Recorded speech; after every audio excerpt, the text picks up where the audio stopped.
மனித மனது எப்படி செயல்படும் என்று இதுவரை யாருக்குமே தெரியாது. ஒரு மனிதன் நல்லவனாக இருக்கிறவன் எப்போது கெட்டவனாவான், எப்போது கெட்டவன் நல்லவனாவான் என்று அந்த வினாடியை கண்டறியவே முடியாது. தமிழில் நான் வியந்து போற்றுகிற ஒரு எழுத்தாளர் இருக்கிறார், புதுமைப்பித்தன் என்று. அந்த புதுமைப்பித்தன் ஒரு கதை எழுதியிருக்கிறார், மனித எந்திரம் என்ற அந்த கதையினுடைய தலைப்பு. மனித எந்திரம் என்று சொன்னால் அவர் ஒரு மனிதனைத்தான் மனித எந்திரம் என்றே குறிப்பிடுகிறார். அது யாரு அப்படின்னு கேட்டால், ஒரு பலசரக்கு கடையில் வேலை செய்யக்கூடிய ஒரு சாதாரண கடை கணக்கு பிள்ளை. அவர் அந்த கடைக்கு போவார். என்ன பண்ணுவார்னா, காலையில குளிச்சு எழுந்து திருநூறு பூசிட்டு வீட்டிலிருந்து கடைக்கு போய் கடையை திறந்து வைத்தால் இரவு வரை கடையில் உட்கார்ந்திருப்பார். இவர் கடையின் உரிமையாளர் அல்ல, கடையில் வேலை செய்கிறவர். ஆனால் எல்லா வேலைகளையும் அவர் தான் பார்ப்பார். கணக்கு எழுதுவார், குறிப்பு எழுதுவார். 5 பைசா கூட யாருக்கும் கடன் கொடுத்துட மாட்டார். அவ்வளவு 100% ஈடுபாட்டோடு வேலை செய்யக்கூடியவர். ஆனால் அவருக்கு பெரிய சம்பளம் கிடையாது. ஒவ்வொரு நாளும் கடையில் வரக்கூடிய அன்று வசூலான பணத்தை எல்லாம் கொண்டு போய் முதலாளியிடம் கொடுத்து கடை சாவியும் கொடுத்துட்டு தான் வீட்டுக்கு போவார். ஆனால் உலகத்தை பொறுத்த மட்டில் அவருக்கு என்ன பேர்னா, பாவங்க, அவர் அப்பாவை பிழைக்க தெரியாதவர், அவருக்கு எதுவுமே தெரியாது, ஏதோ வேலை உண்டு தான் உண்டுன்னு இருக்கிறார்.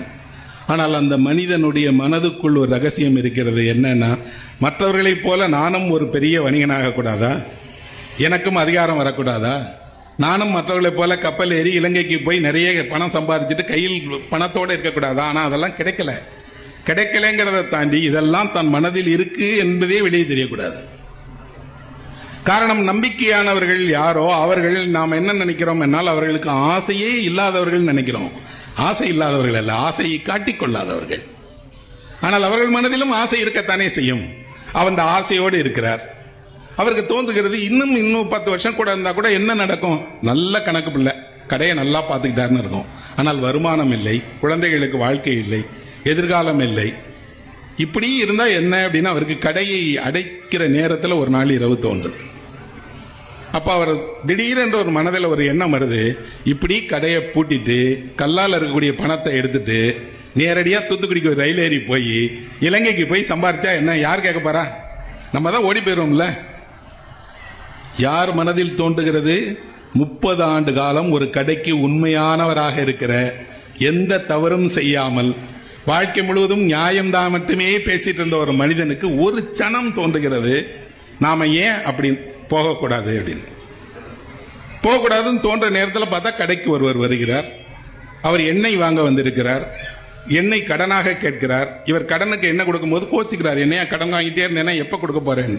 அந்த ஆள் சொல்றாரு, உன் கடையா, நீ இப்படிலாம் சம்பாதிச்சு கொடுத்தா உனக்கு ஏதாவது ஆயிட போதா, உன் கூட இருந்த ஒரு ஆள் புது கடை ஆரம்பிக்கிறாங்க, நாளைக்கு நகரத்தில் போய் பெரிய வணிகராகிறான்னு கூடுதல் ஆசையை உண்டாக்குகிறார். இவருக்கு தெரிகிறது, நான் எதை நினைக்கிறேனோ அதுக்கே பக்கத்தில் இன்னொருத்தரும் சப்போர்ட் பண்ற குரல் கேட்கிறது. அவரை அனுப்பிவிட்டு அவசரமாக கடை கல்லாவில் இருக்கக்கூடிய பணத்தை எல்லாம் பாக்கெட்ல எடுத்துட்டு வேகமாக கடையை மூடிட்டு கடை சாவியோட ஊரை விட்டு ஓடுவதற்காக ரயில்வே ஸ்டேஷனுக்கு போறார். ரயில்வே ஸ்டேஷன்ல போய் ரயிலுக்கான டிக்கெட் வாங்கும் போது அந்த டிக்கெட் கவுண்டர்ல இருக்கிறவன் எந்த ஊர்னு கேட்கிறான். அவசரத்தில் சொல்ல தெரியல. ஏன்னா நீங்கள் தப்பு பண்ண தொடங்கிய உடனே உங்களுக்கு ஏதாவது வராமல் போகும் என்றால் உங்கள் பேச்சு தான் வராமல் போகும். உங்கள் பேச்சு இயல்பாக வரவே வராது. அதுதான் நீங்கள் செய்கிற தவறினுடைய முதல் பாடம். அவர் சொல்றாரு, பேச்சு கரெக்டா வரல. அவன் வந்து டிக்கெட் கொடுக்கணும் சொல்றான், எந்த ஊருக்குன்னு சொல்லுங்கய்யா அப்படின்னு. தூத்துக்குடிக்கு டிக்கெட் கொடுங்க அப்படிங்கிறார். டிக்கெட் வாங்கிறார். பிளாட்பாரத்தில் நிற்கிறார், ரயில் வரல. இப்ப இவருக்கு என்னன்னா, ரயில் எப்போ போறது, அதுக்குள்ளாடி யாராவது பார்த்துட்டா. இவருடைய நேரத்திற்கு இவருக்கு தெரிந்த போலீஸ்காரர் எதிராக வர்றார். வந்துட்டு இவரை பார்த்து கேட்கிறார், என்ன மீனாட்சி சுந்தரம் ரயில்வே ஸ்டேஷன்ல நிக்கிறாரு, எங்க போறாருன்னு கேட்கிறார். இவருக்கு யாரை தவிர்க்க வேண்டும் என்று நினைத்தோமோ அந்த ஆளே எதிர வந்துட்டானே. உண்மையில் தவறு செய்கிறவன் தான் கண்டுபிடிக்கப்படக்கூடாது என்பதை விட யார் கண்டுபிடித்து விடக்கூடாது என்பதில் தான் முக்கியமா இருப்பான். அதிலும் தெரிந்தவர்கள் முன்னால் தவறு செய்யக்கூடாது என்பதில் தான் முக்கியமா இருப்பாங்க. இவர் நினைக்கிறாரு, அவரை பார்த்துட்டா. இவருடைய நல்ல நேரத்துக்கு அந்த கான்ஸ்டபிள் சொல்றாரு, ட்ரெயின்ல போங்க, பார்த்துக்கலாம், நான் அடுத்த சேனல்ல வர்றேன்னு சொல்லிட்டு இறங்கிறார். இவருக்கு ரயில் வரப்போகிற வரை மனதில் இருக்கிறது என்ன அப்படின்னா, கடையை பூட்டி சாவி எடுத்துட்டு ஓடி வந்துட்டோம், ஆனா செருப்பு கூட போடாம வந்துட்டோமே, செருப்பை அங்கே விட்டுட்டு வந்துட்டோமே, சாவியை நம்ம கொண்டு போறோமே, குழப்பமா இருக்கு. ரயில் ஏறப்போகிறது. ரயில் வந்துருச்சு. ஏறினால் இந்த வாழ்க்கையிலிருந்து இன்னொரு வாழ்க்கைக்கு போய்விடலாம். போய்விட்டால் நீங்கள் ஒரு தவறின் வழியாக சம்பாதிக்க தொடங்கிடலாம். இந்த உலகில் தவறில் சம்பாதித்தவர்கள் யாரும் அப்படியெல்லாம் மனசாட்சிக்கு பயந்தவர்கள்லாம் கிடையாது. சொல்லிக்கிட்டே இருக்குமே தவிர அப்படிலாம் இல்லை. தவறு செய்யத்தான் செய்வார்கள், சம்பாதிக்கத்தான் செய்வார்கள். ஆனால் ஒரு சனம் இவருக்கு தோன்றுகிறது, அப்படி பிழைக்கணுமா? இத்தனை வருஷம் நம்ம நல்லவனா வாழ்ந்துட்டு இன்னைக்கு காசு எடுத்துட்டு போய் பிழைக்கணுமா என்ன? வேண்டாமே. கிளம்புகிற ட்ரெயின்ல இருந்து கீழே இறங்கி நேரா கடன்னு முதலாளி வீட்டுக்கு போறார். முதலாளி வீட்டுக்கு போய் முதலாளிகிட்ட சாவியை கொடுக்கிறாரு. முதலாளி கேட்கிறாரு, என்னையா இன்னைக்கு இவ்வளவு நேரம் கழிச்சு சாவி கொண்டு வந்து கொடுக்கிறாரு? கடையில கொஞ்சம் வேலை இருந்துச்சுங்கன்னு சொல்லிட்டு இவர் எவ்வளவு பணம் எடுத்தாரோ, டிக்கெட்டுக்கு செலவு பண்ணார் இல்லையா, அந்த பணத்தை என்னுடைய கணக்கில் பற்று வைத்துக் கொள்ளுங்கள் என்று கணக்கு ஒப்படைக்கிறார். முதலாளி கேட்கல, என்னையா உனக்கு திடீர்னு எதுக்கு இந்த இவ்வளவு காசு தேவைப்படுச்சு, 10 ரூபா காசு எதுக்கு தேவைப்படுச்சுன்னு கேட்கல. முதலாளி சொல்றாரு, காலையில நிறைய பொருள்லாம் வரணும், வேகமா கடையை திறந்து வச்சிருங்க. அதுக்கு என்ன முதலாளின்னு கிளம்பி போயிடுறாரு. மனித மனது ஏதோ ஒரு புள்ளியில் தன் சஞ்சலத்தின் போது தவறை நோக்கி திரும்பும் போது அவரை எந்த மனிதன் வழிகாட்டினான்? வேறு யாருமே வழிகாட்டவில்லை. ஒவ்வொரு மனிதனுக்குள்ளோடையும் இன்னொரு மனிதன் இருக்கிறான். அந்த மனிதன் எச்சரிக்கிறான், அந்த மனிதன் அந்த பாதையில திருப்பி விட்டுறான். இந்த மனிதனுக்கு இந்த உலகம் 1000 தரலாம், ஆனால் அந்த மனிதனை வழிநடத்துவதுதான் நண்பர்களே புத்தகங்கள். அந்த மனிதனுடைய குரல் தான் புத்தகத்தில் இருந்து ஒலிக்கிறது. அவன் அறத்தோடு சார்புடைய மனிதன். உலகம் எந்த தவறை செய்ய அனுமதிக்கிறதோ அதை செய்யக்கூடாது என்று பயிற்றுவிக்கப்பட்டவன். இவனுக்கு ஏன் போய் மனித எந்திரம் என்று பெயர் வைத்தார் என்றால், இவர் கடிகாரமே கட்ட மாட்டார். ஆனால் கடிகாரம் கட்டாமலே கடிகார ஒழுங்கை சரியாக வாழ்க்கையில் செய்வார். கரெக்டா கடைக்கு போயிடுவார், கரெக்டா அந்த வேலையை செய்வார். ஆனால் ஒரு எந்திரம் தவறு செய்யுமா என்றால் எந்திரம் தவறு செய்யாது. எந்திரத்தை இயக்குபவர் செய்யற தவறு எந்திரத்தின் மேல இருக்கும். ஒரு கதை வெளியாகி ஏறத்தாழ 46ஆம் ஆண்டு இந்த கதை வெளியாகியிருக்கிறது. நமக்கும் இந்த கதைக்கும் எவ்வளவு ஆண்டு காலம் நடந்து விட்டோம். நம்மில் யாரும் புதுமை பித்தனை பார்த்தவர் இல்லை. நம் யாருக்கும் இந்த கதையில் வரக்கூடிய மீனாட்சி சுந்தரம் பிள்ளையே தெரியாது.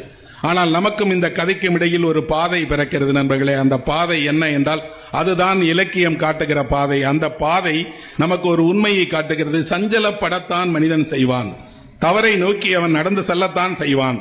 இன்னும் சொல்ல போனால் தவறில் 5-6 படிகள் முன்னாடி கூட போயிடுவான். ஆனால் அதை அவன் செய்வானா என்றால் செய்ய மாட்டான். ஏன் செய்ய மாட்டான்? அது செய்தால் அந்த மனிதன் மட்டுமல்ல, அவனால் பாதிக்கப்படக்கூடியவர்கள் அவனுடைய குடும்பம் என்று அவனுக்கு தெரியும். இவர் ஓடி இருந்தால் மீனாட்சி சுந்தரம் பிள்ளை இன்னொரு ஊரில் வணிகராகி இருப்பார். ஆனால் அவருடைய பழியை ஏற்றுக்கொண்ட அவருடைய மனைவி பிள்ளைகள் வாழ்நாளெல்லாம் ஒரு திருடனுடைய மனைவியாக, திருடனுடைய பிள்ளைகளாக, யாரோ செய்த தவற்றினுடைய கருமையை தன் முகத்தில் பூசிக்கொண்டவராக வாழ வேண்டியிருக்கும். அது அவருக்கு தெரியும்.